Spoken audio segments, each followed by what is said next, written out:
rekayasa internasional di Papua dan invasi Timor Leste. Narasi mengenai integrasi wilayah timur dalam kerangka Negara Kesatuan Republik Indonesia selama puluhan tahun dibingkai sebagai proses pembebasan dari kolonialisme dan penyatuan nasional. That is the situation in West Irian. Namun dalam berbagai arsip diplomatik yang telah dideklasifikasi, laporan investigatif internasional, serta kesaksian lembaga hak asasi manusia, muncul gambaran yang jauh lebih kompleks dan penuh kontroversi. Dua peristiwa besar yaitu Papua Barat dan Timor Timur sering diperdebatkan sebagai hasil dari diplomasi yang melibatkan kepentingan domestik sekaligus internasional. Sandiwara penentuan pendapat rakyat tahun 1969 di Papua Barat. Penentuan nasib Papua Barat tidak dapat dilepaskan dari kompromi negara-negara besar pada awal dekade 1960-an melalui Perjanjian New York tahun 1962 yang dimediasi oleh Amerika Serikat. Pemerintah Belanda menyetujui pengalihan administrasi Papua Barat kepada Perserikatan Bangsa-Bangsa yang kemudian menyerahkannya kepada Indonesia. Perjanjian tersebut juga memuat ketentuan penting berupa pelaksanaan referendum pada tahun 1969 yang dikenal sebagai Act of Free Choice atau PPRA untuk menentukan pilihan rakyat Papua Barat. Secara formal, referendum ini dimaksudkan sebagai mekanisme penentuan nasib sendiri antara merdeka atau tetap bergabung dengan Indonesia. Namun dalam praktiknya, banyak sejarawan dan pengamat internasional menilai pelaksanaannya tidak memenuhi standar demokrasi modern. Dalam sejumlah dokumen yang dikaitkan dengan pejabat Kedutaan Besar Amerika Serikat pada Juni tahun 1969, termasuk memo Duta Besar Frank Galbraith, disebutkan adanya perkiraan bahwa sekitar 85 hingga 90% masyarakat Papua Barat memiliki kecenderungan mendukung kemerdekaan dan menolak integrasi dengan Indonesia. Namun mekanisme yang digunakan tidak berbasis pemungutan suara langsung, melainkan sistem perwakilan terbatas. Sebanyak 1.022 orang yang dipilih oleh aparat militer ditetapkan sebagai wakil masyarakat Papua. Para peserta ini berada dalam kondisi yang oleh berbagai laporan dikritik sebagai penuh tekanan dengan pengawasan ketat, isolasi, serta dugaan intimidasi. Hasil akhir dari proses tersebut adalah keputusan bulat untuk bergabung dengan Indonesia. Dalam kritik internasional, proses ini sering dianggap menyimpang dari prinsip one man one vote dan lebih menyerupai rekayasa kekuasaan dibanding referendum bebas. Dimensi internasional juga menjadi sorotan penting. Henry Kissinger, sebagai penasihat keamanan nasional Amerika Serikat, disebut mendorong agar Washington tidak mencampuri proses tersebut dengan alasan stabilitas Perang Dingin dan dukungan terhadap pemerintahan Soeharto dalam menghadapi ancaman komunisme di Asia Tenggara.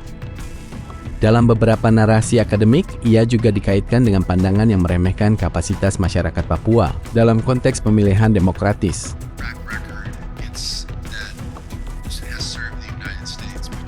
Sementara itu, Perserikatan Bangsa-Bangsa di bawah Sekretaris Jenderal UTAN juga dituduh bersikap pasif terhadap berbagai kritik prosedural. Protes yang muncul tidak berkembang menjadi intervensi berarti, dan hasil PPRA akhirnya diterima dalam Majelis Umum PBB yang secara formal mengesahkan integrasi Papua Barat ke Indonesia.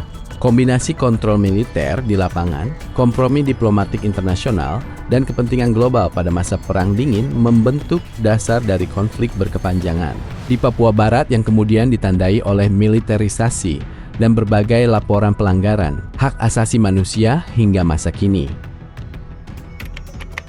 Invasi militer dan pendudukan Timor Leste. Berbeda dengan Papua Barat yang melalui proses referendum, kasus Timor Timur dimulai dengan operasi militer terbuka yang dikenal sebagai Operasi Seroja pada Desember tahun 1975.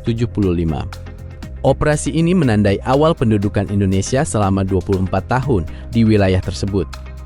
Menurut laporan komprehensif berjudul CEGA yang disusun oleh Komisi Penerimaan, Kebenaran dan Rekonsiliasi Timor Leste, periode invasi dan pendudukan ini menyebabkan kematian hingga 180.000 orang.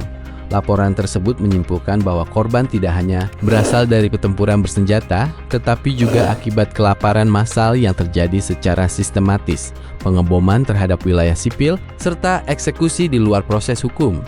Laporan ini juga menggunakan ribuan dokumen rahasia Amerika Serikat dan Inggris yang diperoleh melalui National Security Archive untuk menunjukkan adanya dukungan kekuasaan dan militer dari negara-negara barat terhadap operasi Indonesia.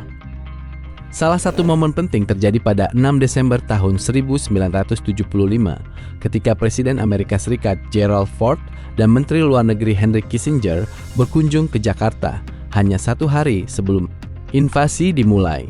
Transkrip pertemuan menunjukkan bahwa pihak Amerika Serikat menyatakan memahami rencana Indonesia dan tidak akan memberikan tekanan untuk menghentikannya.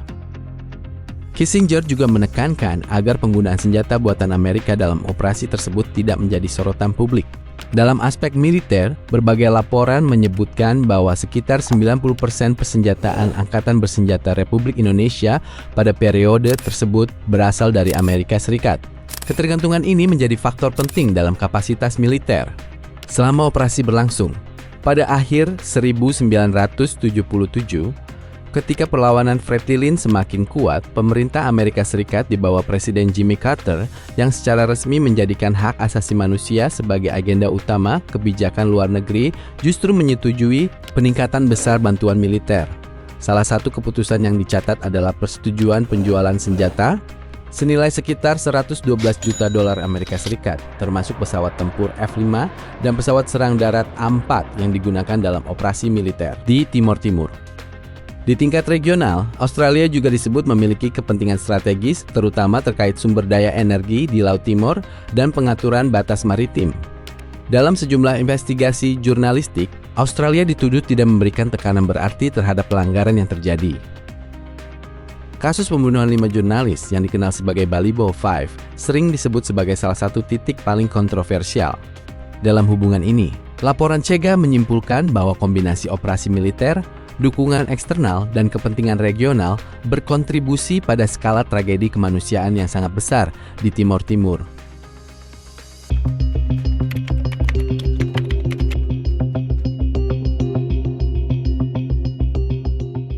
Dua peristiwa ini, Papua Barat dan Timor Timur, dalam berbagai literatur kritik internasional dipandang sebagai bagian dari dinamika perang dingin, ekspansi militer, dan kepentingan strategis negara-negara besar.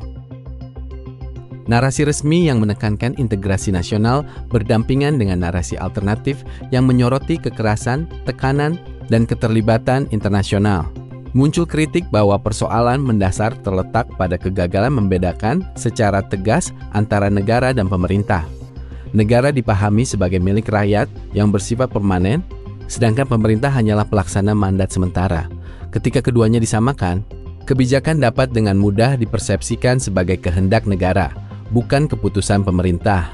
Dalam situasi tersebut, keputusan besar terkait wilayah berpotensi tidak sepenuhnya mencerminkan kedaulatan rakyat secara langsung, melainkan dibingkai sebagai kepentingan negara. Dalam kekhawatiran yang lebih jauh, tidak menutup kemungkinan di masa depan akan kembali terjadi situasi di mana wilayah tertentu dilepaskan atau dikorbankan atas nama stabilitas negara, sementara keputusan tersebut dibungkus sebagai kepentingan nasional. Kami